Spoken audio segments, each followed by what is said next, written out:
Hi అండి, welcome to my channel. చూస్తారా మన ఫుడ్ అంటే బయట ఇష్టం వచ్చినట్టు తింటాం. అసలు దాంట్లో నీట్నెస్ ఉండదు, పాడు ఉండదు. ఇష్టం వచ్చినట్టు ఏ నూనె వాడుతారో తెలియదు.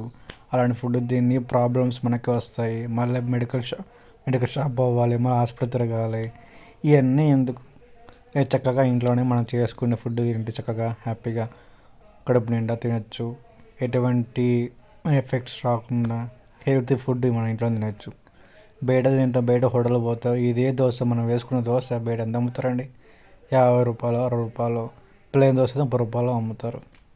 సో ఇంత సింపుల్ టెక్నిక్ని మనం నేర్చుకొని ఇంట్లో చేసుకుంటే డబ్బులు మిగులుతాయి, ఆరోగ్యం మిగులుతుంది. బయట తింటే డబ్బులు పోతాయి, ఆరోగ్యం పోతుంది.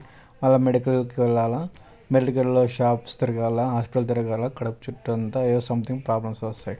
డైజెషన్ కాదు.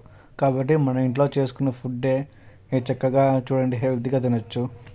మనకి ఇష్టం వచ్చినట్టు ఎగ్ దోశ కానీ, ఐ దోశ కానీ, ఎటువంటి ఫుడ్ అయినా మన చేతి ఇంట్లో చేసుకుంటేనే ప్రశాంతంగా ఉంటుంది. బయట తింటే మాత్రం హాస్పిటల్ పాలవుతాం. సో నా వీడియో లైక్ చేయండి. Thank you for watching my